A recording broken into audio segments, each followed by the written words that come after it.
भाग्य, धन, संतान और सम्मान के ग्रह बृहस्पति 2022 में अपना नक्षत्र परिवर्तन कर रहे हैं। इस वीडियो में हम जानेंगे कि इसका आप पर यानी सभी राशियों पर क्या प्रभाव पड़ेगा और किन उपायों से इस परिवर्तन को हम और शुभ बनाएं। तो वीडियो कृपया अंत तक ज़रूर देखिए।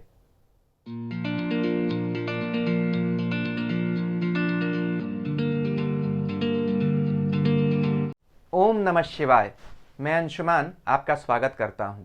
धर्म व धन के देवता ग्रह बृहस्पति 2022 में अपना नक्षत्र परिवर्तन कर रहे हैं, जो 2023 तक वह इस नक्षत्र में रहेंगे। तो इस वीडियो में मैं आपको बताऊंगा कि बृहस्पति के इस नक्षत्र परिवर्तन का आप पर 2022 व 23 में क्या प्रभाव पड़ेगा, किस राशि को क्या फल मिलेगा और किन उपायों से हम इसकी शुभता में वृद्धि करें और अशुभ प्रभावों में कमी करें।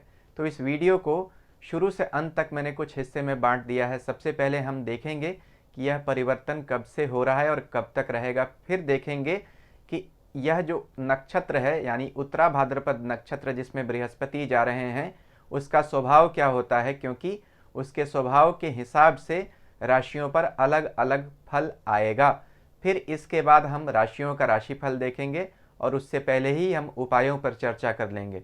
तो सभी राशियों के लिए मैं उपाय अलग अलग नहीं बताकर कुछ 3-4 कॉमन उपाय बता दूंगा जो वेदों में बताए हैं कि इस राशि में और नक्षत्र में बृहस्पति के जाने का, यानी मीन राशि व उत्तरा भाद्रपद नक्षत्र में बृहस्पति के जाने पर हमें क्या प्रभाव मिलता है और क्या उपाय करने चाहिए, तो वह शुरू में ही मैं बता दूंगा।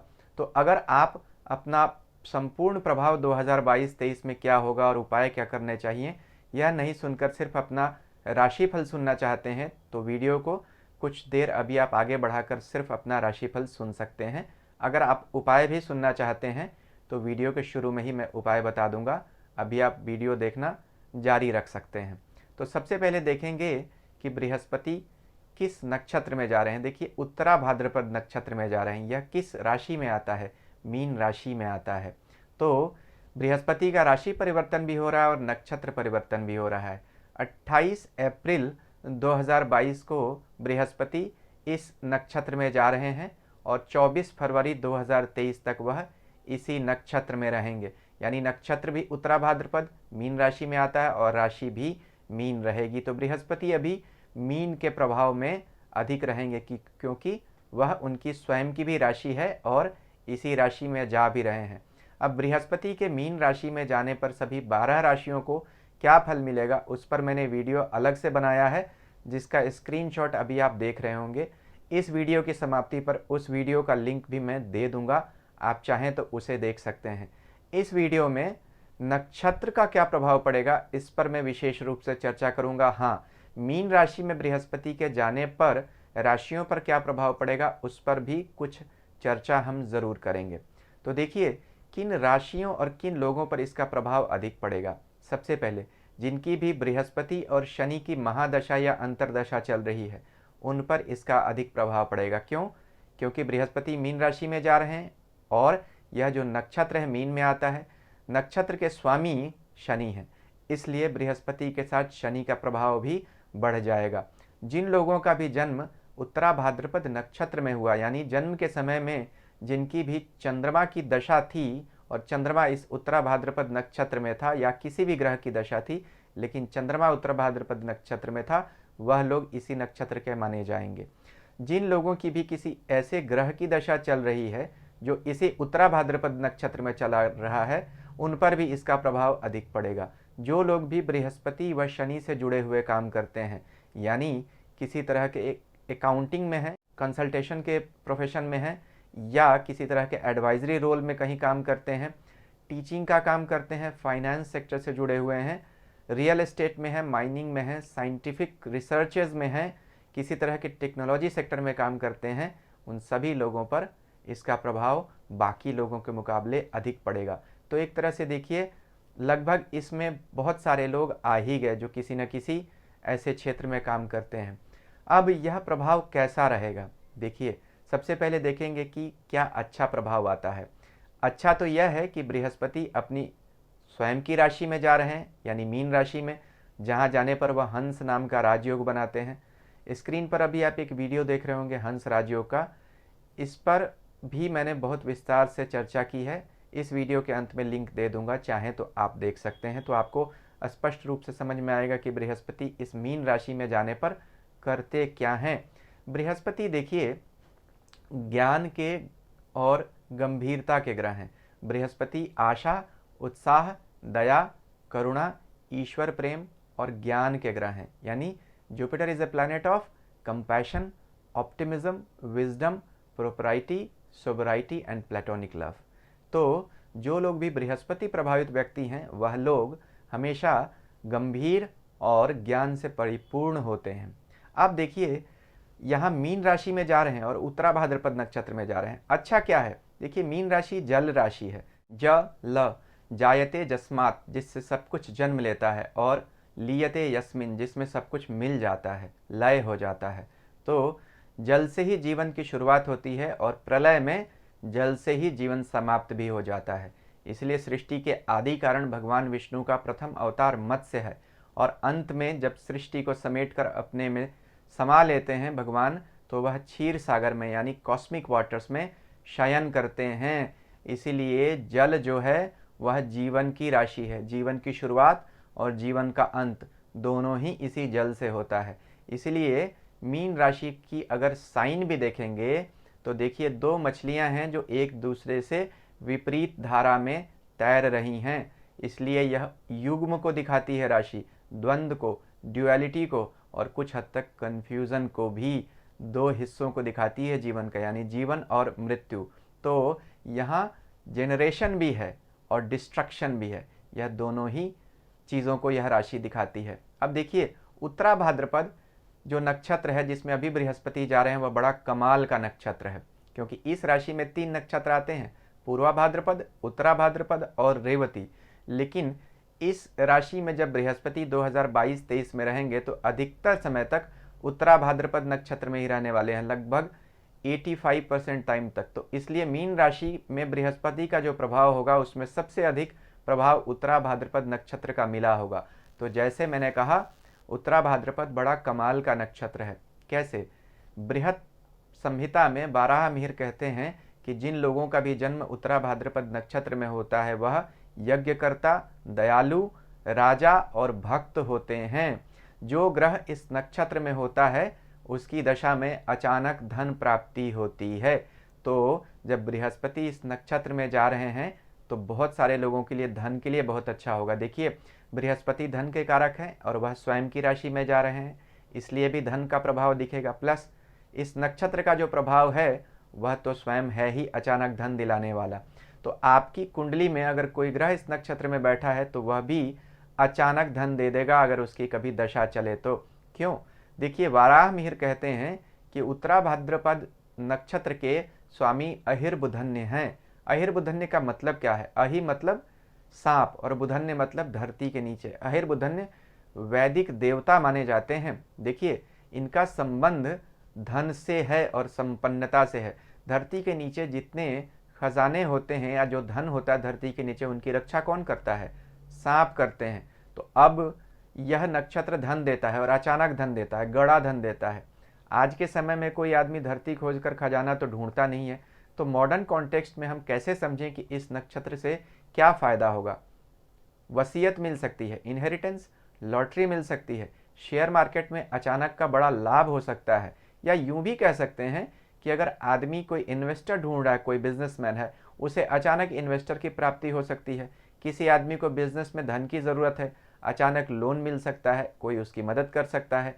कहीं फ्रूटफुल पार्टनरशिप्स हो सकती हैं, बहुत सारे लोग पार्टनर्स ढूंढ सकते हैं तो उनको मिल जाएगा। इस तरह से समझना पड़ेगा कि यह नक्षत्र हमें इस साल फ़ायदा देगा और यह फ़ायदा लगभग सभी लोगों को मिलने वाला है, कुछ लोगों को अधिक, कुछ लोगों को कम। ऋग्वेद के दूसरे मंडल के 21वें सूक्त में कहा गया है, अहिर्बुधन्य हमें भोजन दें, यानी इन देवता से हमें भोजन की उम्मीद रहती है। भोजन क्या होता है? पुराने ज़माने में और अभी भी फूड सिक्योरिटी सबसे बड़ी सिक्योरिटी है। अगर आपके पास 2-3 वक्त का खाना है तो आप संतुष्ट हो सकते हैं। तो बेसिक सिक्योरिटी इंश्योर करते हैं, प्रोस्पेरिटी देने वाले ग्रह हैं। वैसे भी अहिर्बुधन्य के जो नक्षत्र हैं उनका नाम क्या है? स्वामी के नक्षत्र का उत्तर भद्रपद। उत्तर मतलब बाद में, भद्र मतलब शुभ और पद मतलब पैर। तो देखिए शुभ पैर किसके होते हैं? भगवान श्री हरि विष्णु के। यह नक्षत्र किस राशि में आता है? मीन राशि में। मीन राशि किसको दिखाते हैं हमारे शरीर में? पैरों को, क्योंकि मेष राशि से शुरुआत होती है तो मेष हमारे सर को दिखाता है और मीन राशि अंतिम राशि है तो वह राशि किसको दिखाएगी? हमारे पैरों को दिखाएगी। और चूंकि यह बृहस्पति की राशि है इसलिए इसका संबंध पैरों से है तो हरि से है। और शनि का नक्षत्र है तो शनि किसके कारक है? हमारे शरीर में हमारे पैरों के कारक हैं, इसलिए श्री हरि से इसका बड़ा संबंध है। बहुत पवित्र नक्षत्र है। हरि के पैरों से क्या निकली? गंगा, पवित्र करने वाली। यह मीन राशि किस तत्व को दिखाती है? जल को। तो जल से इसका बड़ा संबंध है, हरि से संबंध है, गंगा से संबंध है, धन से संबंध है, लक्ष्मी से संबंध है और अचानक लक्ष्मी प्राप्ति से संबंध है। तो देखा कितने सारे संबंध इसके अच्छे हैं। अब स्कंद पुराण कहता है कि अहिर्बुधन्य एकादश रुद्र में से एक रुद्र हैं। तो स्वामी इसके कौन है? सांप। सांप का किससे संबंध है हमारे शरीर में? कुंडलिनी शक्ति से संबंध है। और यह मीन राशि किसकी राशि है? अंतिम राशि है, मोक्ष की राशि है। यानी साधना से इसका बड़ा गहरा संबंध है, इस नक्षत्र का और इस राशि का भी। मेरी स्वयं की यह केतु की राशि है, यानी मेरी अपनी स्वयं की कुंडली में केतु जो मोक्ष और साधना के ग्रह हैं इसी नक्षत्र में बैठे हैं। मेरा शुक्र 5वें भाव में बैठा है मेरी कुंडली में, जो गुरु को और मंत्र को दिखाता है। तो मुझे शुक्र की महादशा में केतु की अंतर्दशा जब चल रही थी तो अपने योग के गुरु की प्राप्ति हुई थी, जो बहुत समर्थ और बड़े योगी थे, महात्मा योगी थे, बहुत संपन्न योग शक्ति से संबद्ध पुरुष थे। इसलिए मैं यह अपने अनुभव से कह सकता हूं कि इस नक्षत्र में आपका कोई अच्छा ग्रह बैठा हो तो उसकी दशा में आपको योग सिद्धि हो सकती है या अपने गुरु की प्राप्ति भी हो सकती है।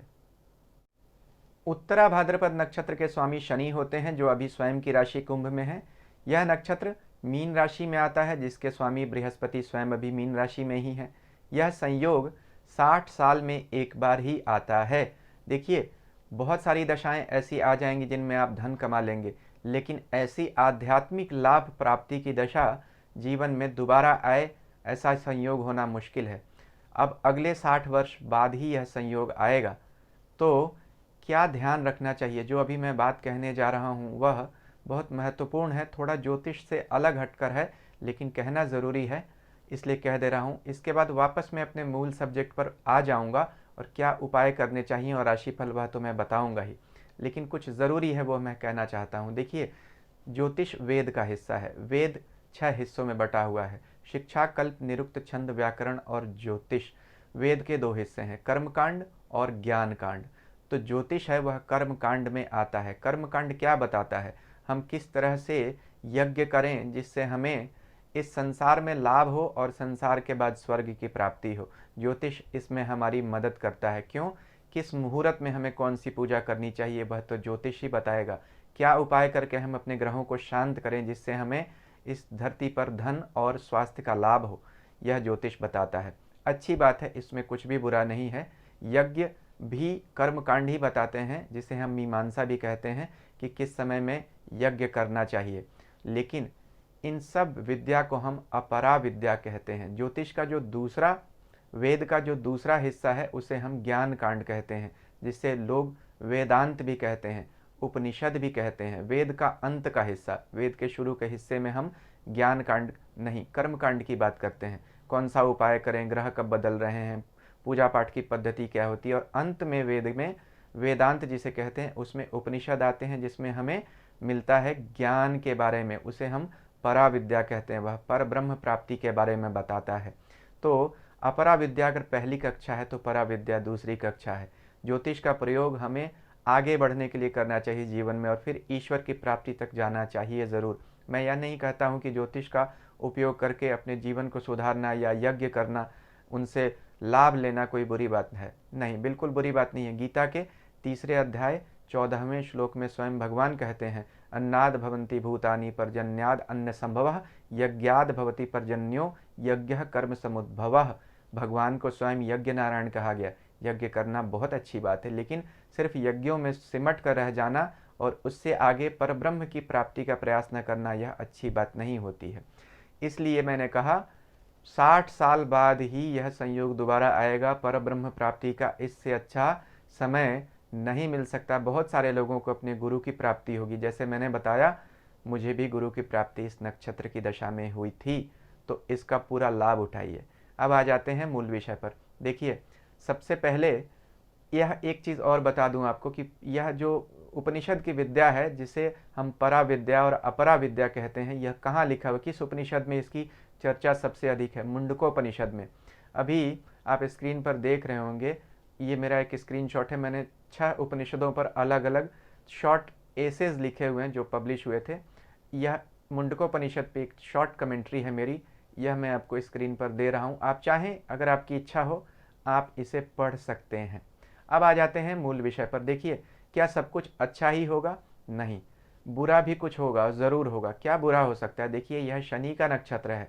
महर्षि पराशर कहते हैं शनि रोग व बीमारी के कारक हैं। यह नक्षत्र 12वीं राशि यानी मीन राशि में आता है, 12वें भाव में।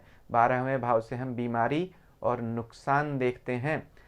साथ में यह नक्षत्र जो है, यह भी 12वें भाव में ही आता है। इस नक्षत्र के देवता सांप हैं। अहिर्बुधन्य सांप को कहा गया, यानी शेषनाग को। तो सांपों में जहर होता है। मीन राशि प्रलय की राशि है, अंतिम राशि है। इस नक्षत्र के देवता रुद्र भी हैं, जो प्रलय के देवता हैं।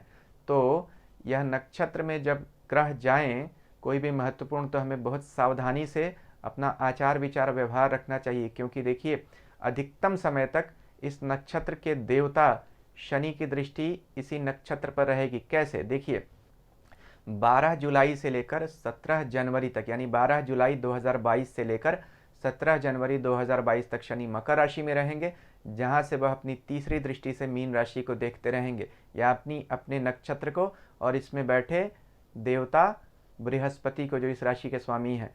तो शनि की दृष्टि में बहुत कठोर दंड भी छुपा होता है अगर हमारे कार्य सही नहीं हो।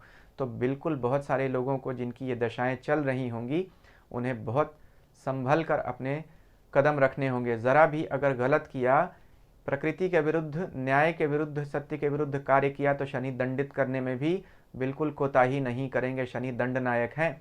इसलिए धन तो मिलेगा, सम्मान तो मिलेगा, लेकिन उन्हीं लोगों को जो सत्य के राह पर चलेंगे नहीं, तो शनि दंडित भी करने में ज़रा भी देर नहीं लगाएंगे। यहीं से उपाय निकल कर आते हैं। तो हमें क्या उपाय करने चाहिए? देखिए, इस नक्षत्र के देवता मैंने कहा शेषनाग हैं, सांप हैं। तो शेषनाग की उपासना कर सकते हैं। कैसे? भगवान लक्ष्मण जी की और बलराम जी की उपासना कर सकते हैं। लक्ष्मण जी की राम दरबार में उपासना होती है और बलराम जी की कृष्ण के साथ होती है। तो राम लक्ष्मण की उपासना कर सकते हैं, भगवान कृष्ण बलराम की उपासना कर सकते हैं, चैतन्य महाप्रभु नित्यानंद जी की उपासना कर सकते हैं। अपने अपने मत पंथ के हिसाब से आप श्री हरि विष्णु की उपासना कर सकते हैं। सबसे अच्छा होता है भगवान विष्णु शेषनाग पर लेटे हुए हैं, ऐसे किसी चित्र को आप अपने पूजा घर में या ऐसी किसी मूर्ति को भी रख सकते हैं, शेष शाही विष्णु की, क्योंकि याद रखिए, मीन राशि भगवान विष्णु की ही राशि होती है। तो इससे भी यह अच्छा रहता है। इसके साथ साथ देखिए, भविष्य पुराण में एक मंत्र आता है इस नक्षत्र के लिए। क्या मंत्र है? 9 नागों की उपासना। क्या है? अनंतम वासुकीम शेषम पद्मनाभम चकम्बलम शंखपालम धार्त राष्ट्रम तक्षकम कालियम तथा एतानि 9 नामानि नागानम च महात्मनम सायं काले पठे नित्यम प्रातः काले विशेषतः तस्मै विषभयम नास्ति सर्वत्र विजयी भवेत। यह श्लोक दिया हुआ भविष्य पुराण में कि जो भगवान शेषनाग के इन 9 नामों की सुबह और शाम को स्तुति करता है, उसे कभी भी विष का भय नहीं होता, यानी शरीर में बीमारी का, किसी तरह की दुर्घटना का, और उसे हर जगह विजय मिलती है, यानी हर वाद विवाद में वह विजय प्राप्त करता है। तो इस मंत्र का आप जप कर सकते हैं जब तक बृहस्पति इस राशि में है, बहुत अच्छा परिणाम मिलेगा। यह मंत्र भविष्य पुराण से मैं लेकर आपको बता रहा हूँ। साथ में एक बात और ध्यान रखिए, देखिए, इस नक्षत्र के एक वनस्पति है नीम। तो नीम पानी में घोलकर आप नहाते समय इस मंत्र का जप करके नहा सकते हैं, या इस मंत्र को पढ़कर नीम के पानी से आप जल पी भी सकते हैं। बहुत अच्छा रहेगा, किसी तरह की बीमारी का नाश होने के लिए यह बहुत अच्छा उपाय है। इस नक्षत्र के देवता कौन है? अहिर्बुधन्य। तो स्कंद पुराण कहता है कि अहिर्बुधन्य लिंग की उपासना करने से अहिर्बुधन्य प्रसन्न होते हैं और इस नक्षत्र के अच्छे परिणाम मिलते हैं। यह अहिर्बुधन्य लिंग कहाँ है? स्कंद पुराण कहता है प्रभास क्षेत्र यानी सोमनाथ में जो शिवलिंग है वह अहिर्बुधन्य लिंग है, तो आप उसकी उपासना कर सकते हैं। जो लोग सोमनाथ जाकर भगवान शिव के दर्शन करना चाहते हैं, पूजा करना चाहते हैं, करें, बहुत अच्छा रहेगा। भगवान की पूजा भी हो जाएगी और उपाय भी हो जाएगा इस नक्षत्र का। इसके साथ साथ याद रखिए, मीन राशि जो होती है वह धनु राशि से चौथी राशि है। धनु राशि क्या है? आपके गुरु का स्थान है, आश्रम है। तो हर घर से चौथी राशि कहाँ होती है? चौथा घर होता है हमारे प्रॉपर्टी का, घर का, रहने की जगह। तो यानी 12वीं राशि मीन राशि जो हुई वह धनु राशि से चौथी हुई, यानी आपके गुरु का घर हुआ। तो आप किसी आश्रम को बनवाने में, अपने गुरु का घर बनाने में, किसी मंदिर के बनाने में सहयोग करें। धन की राशि दें, श्रम करें, धन नहीं दे सकते हैं तो मंदिर बनाने में सहयोग करें, तो इस नक्षत्र की शांति बहुत अच्छी होती है। तो यहाँ नक्षत्रों की भी चर्चा कर ली। अभी तक अगर आपको मेरा वीडियो अच्छा लग रहा है तो कृपया मेरे चैनल को सब्सक्राइब कीजिए और सब्सक्रिप्शन बटन के साथ लगी घंटी को भी ज़रूर दबा दीजिए। इस वीडियो में मैं आपको मेष राशि से लेकर कन्या राशि तक बृहस्पति के नक्षत्र परिवर्तन का क्या प्रभाव होगा यह बता दूंगा। यह वीडियो मैं 30 अप्रैल को रिलीज़ कर रहा हूँ। 1 मई को तुला राशि से लेकर मीन राशि तक क्या प्रभाव होगा वह वीडियो रिलीज़ कर दूंगा। इस वीडियो के अंत में ही उस वीडियो का भी लिंक दे दूंगा, आप चाहें तो उसे भी देख सकते हैं। तो आइए मेष राशि से हम शुरुआत करते हैं। मेष राशि के लिए यह नक्षत्र परिवर्तन बहुत अधिक शुभ है। देखिए, पहले तो आपकी राशि के 9वें भाव के स्वामी यानी धर्म और भाग्य के स्वामी 12वें भाव में जा रहे हैं। अपनी राशि में जा रहे हैं इसलिए बुरा परिणाम नहीं देंगे। वैसे तो 12वां भाव खर्च का माना जाता है, लेकिन विदेश भी है, अचानक धन प्राप्ति को भी दिखाता है, किसी ऐसे स्रोत से जो अभी तक आपके लिए अनजान है, यानी all of a sudden wealth gain. ऐसा क्यों? क्योंकि नक्षत्र जो है वह आपके शनि का है। शनि कहाँ के मालिक हैं? आपके 10वें और 11वें भाव के। 10वां कर्म और 11वां इनकम। तो बहुत सारे लोगों को अचानक धन प्राप्ति हो जाएगी ऐसे स्रोत से जिसका उन्हें कोई अंदाज़ा भी नहीं हो। इसी को बोलते हैं गड़ा धन। आपको अचानक कोई हायर कर सकता है, कोई कंसल्टेशन के लिए आपको अचानक एडवाइजरी रोल में डिप्यूट कर सकता है, उसकी आपको सैलरी मिल सकती है। तो इन सब बातों के लिए मेष राशि वाले लोगों के लिए बड़ा अच्छा समय है। धन प्राप्ति के साधन बढ़ जाएंगे। हाँ, एक बात ज़रूर, चूँकि शनि की तीसरी दृष्टि अधिकतम समय बनी रहेगी जैसा मैंने बताया था, इसलिए धन जिस रास्ते से आ रहा है उसका ध्यान आपको अवश्य रखना पड़ेगा। शुभ मार्ग से धन आएगा तभी आपके लिए शुभ रहेगा, नहीं तो 12वां भाव है, खर्च भी वैसे ही चला जाएगा। इल गॉटन इल स्पेंट पुरानी कहावत है। तो इसलिए सही मार्ग से धन कमाइए और सही मार्ग में खर्च कीजिए। इस साल बहुत सारे लोग मेष राशि के घूमने फिरने पर, विदेश जाने में भी बहुत सारा धन खर्च कर सकते हैं, परिवार के ऊपर भी। अच्छा रहेगा मेष राशि वाले लोगों के लिए, चूँकि 12वें घर से मीन राशि से ही बृहस्पति भी गोचर कर रहे हैं। समय अच्छा है क्योंकि एक तरह से आपके 9वें भाव के मालिक बृहस्पति और 10वें भाव के मालिक शनि का योग हो रहा है, यानी 9वें भाव के मालिक आपके 10वें भाव के मालिक के नक्षत्र में जा रहे हैं। तो बृहस्पति शनि का योग एक तरह से सूक्ष्म रूप पर नक्षत्र स्तर पर आपके लिए धर्म कर्माधिपति योग बना रहा है। अच्छा समय है। इसकी शुभता को और बढ़ाने के लिए वीडियो के शुरू में जो मैंने मंत्र बताया है और उपाय बताए हैं उन्हें अवश्य कीजिए। आपके लिए यह नक्षत्र परिवर्तन बहुत अधिक शुभ है। वृष राशि के लिए यह नक्षत्र परिवर्तन बहुत शुभ है। देखिए, आपके लिए बृहस्पति मीन राशि में जा रहे हैं। मीन राशि आपके 11वें भाव में आती है, इनकम के घर में, इच्छा पूर्ति के घर में, मित्रों के घर में। और आपके 9वें भाव के स्वामी कौन बनते हैं? और 10वें भाव के, यानी भाग्य और कर्म दोनों भाव के स्वामी शनि बनते हैं। तो भाग्य और कर्म के घर के स्वामी के नक्षत्र में आपके इनकम के घर के स्वामी जा रहे हैं। बड़ी अच्छी बात है। भाग्य, कर्म और इनकम, इन तीनों का संयोग कंप्लीट हो रहा है।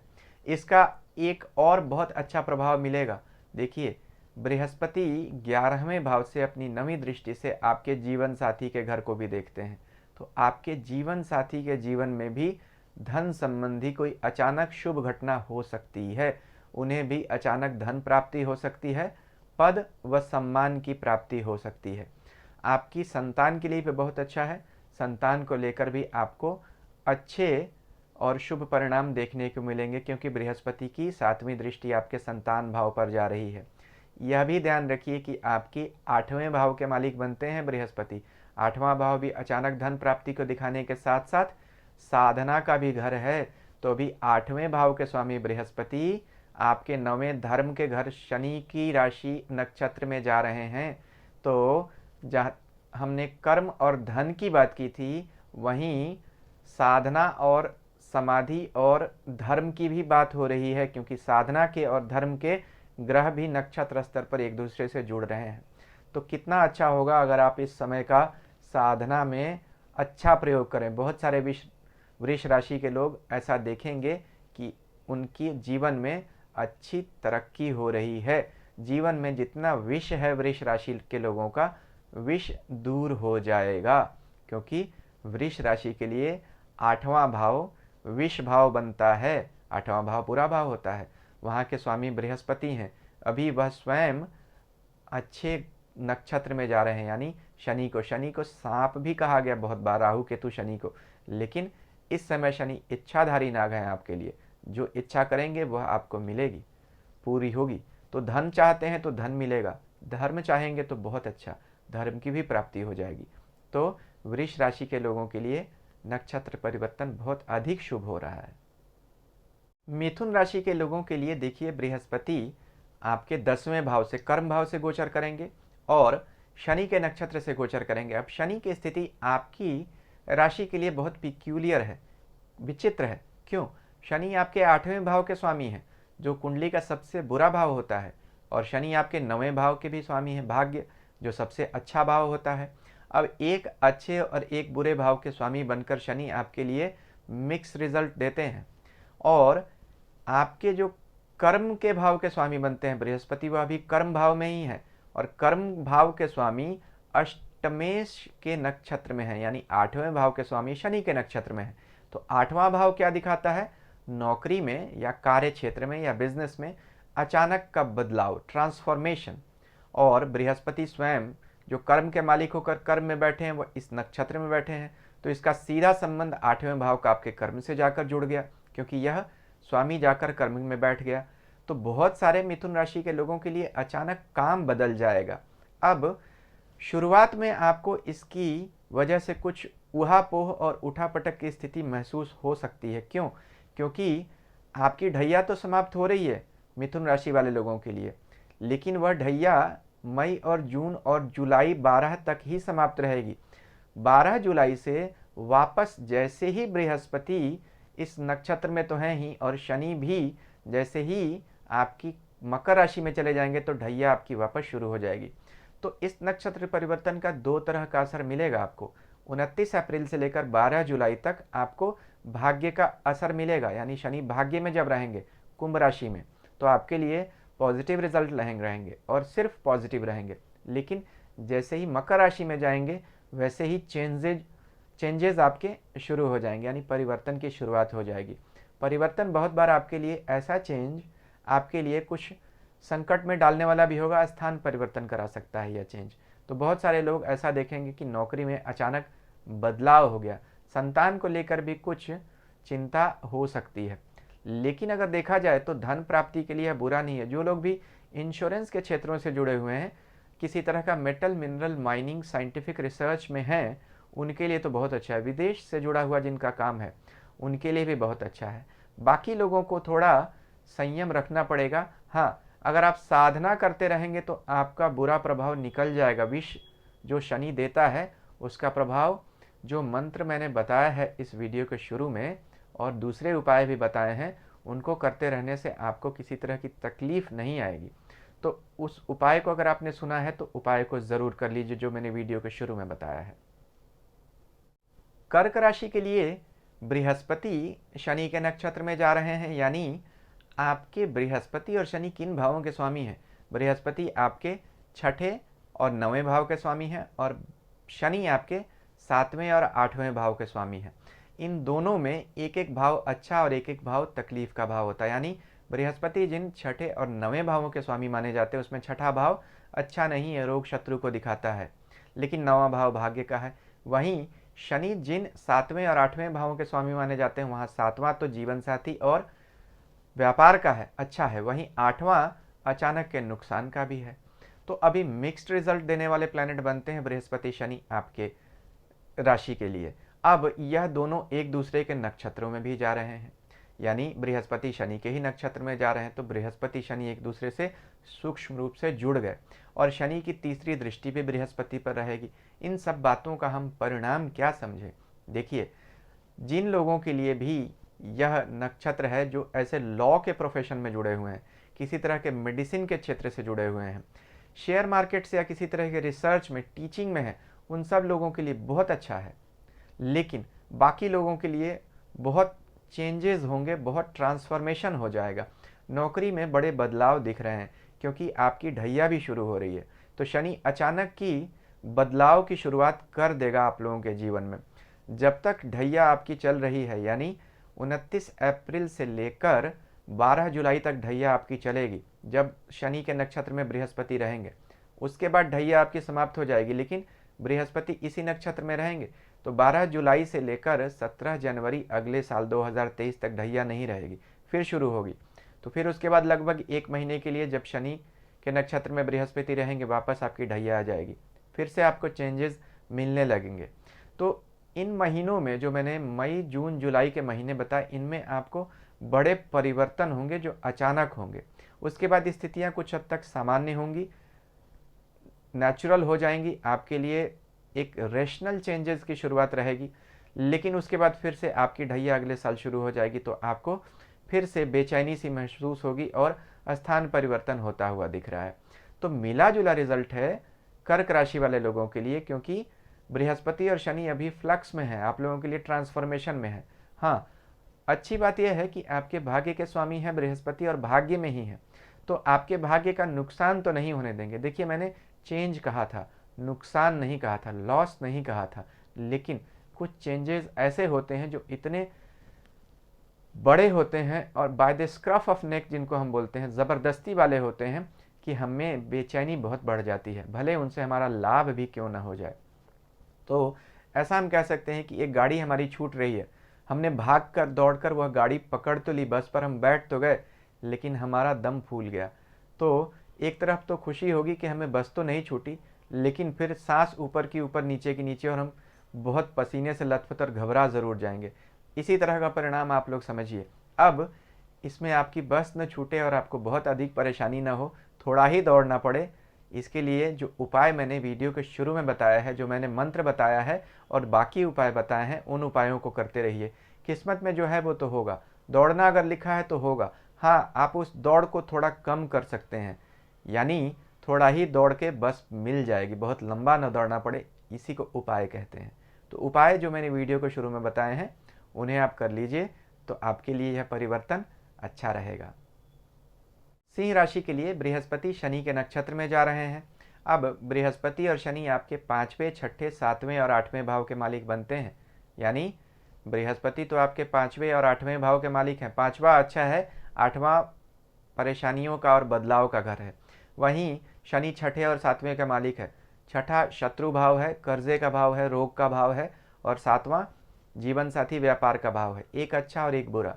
तो आप लोगों के लिए एक अच्छे और एक बुरे भाव के स्वामी दोनों गुरु और शनि बनते हैं। वहीं बृहस्पति आपके आठवें भाव के स्वामी बन रहे हैं और वहीं बैठेंगे।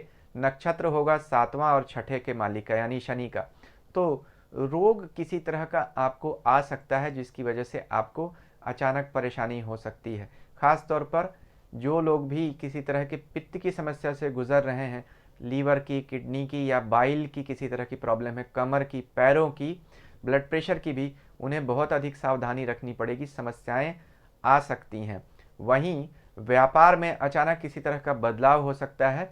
कोई विदेश से जिनका इंपोर्ट एक्सपोर्ट का काम है उन लोगों के लिए बहुत अच्छा है। जो लोग रिसर्च के क्षेत्र में जाना चाहते हैं या हैं ऑलरेडी, उनके लिए अच्छा है।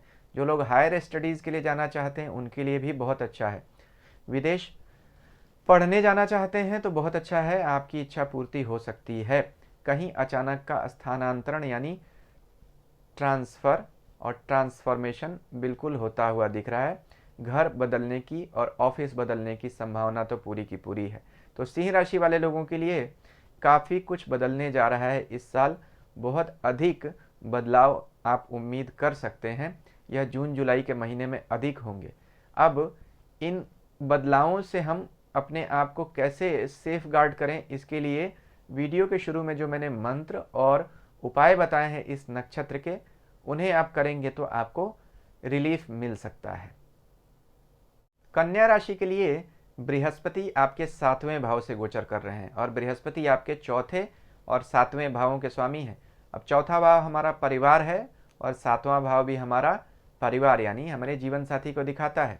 तो बहुत सारे लोगों के लिए विवाह का समय है। प्रेम विवाह बहुत सारे लोगों का होता हुआ दिख रहा है। कैसे? क्योंकि बृहस्पति आपके 5वें और 6ठे भाव के स्वामी शनि के नक्षत्र में जा रहे हैं। 5वां भाव हमारे इमोशंस को दिखाता है, प्रेम विवाह को भी दिखाता है।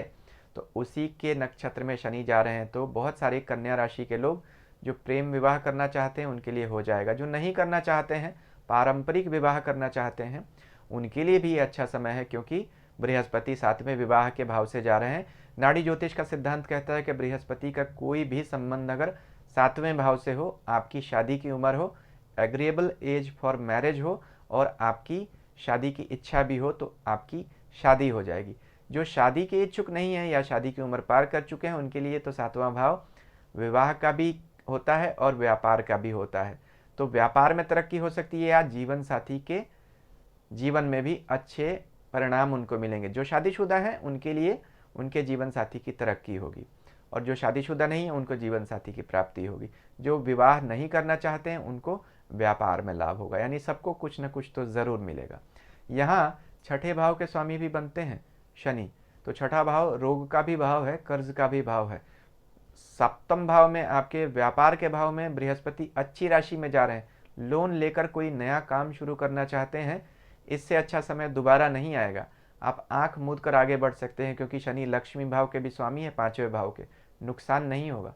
तो कन्या राशि के बहुत सारे लोगों के लिए विवाह होगा, नया व्यापार होगा, व्यापार की वृद्धि होगी और अगर विवाहित हैं तो जीवन साथी के जीवन में भी वृद्धि होगी। तो कन्या राशि के बहुत सारे लोगों को इसमें बहुत लाभ होगा। अगर आप अपना लाभ और बढ़ाना चाहते हैं और थोड़ी जो बीमारी आ रही है उससे बचना चाहते हैं तो वीडियो के शुरू में जो मैंने मंत्र और उपाय बताए हैं उन्हें आप करेंगे तो आपको लाभ ही लाभ मिलता रहेगा। अब मीन राशि तक, तुला राशि से लेकर जो इस नक्षत्र के उपाय हैं और फल हैं बृहस्पति के राशि परिवर्तन का और नक्षत्र परिवर्तन का, उसका वीडियो अभी आप स्क्रीन पर देख रहे होंगे, इसे देख सकते हैं। अभी तक अगर आपने मेरा चैनल सब्सक्राइब नहीं किया है तो आप चाहें तो कर सकते हैं। और भी इस साल के नक्षत्र और राशि परिवर्तन के वीडियोस आप स्क्रीन पर देख रहे होंगे, चाहें तो देख सकते हैं। तो ईश्वर हम सबका कल्याण करें। हरिओम।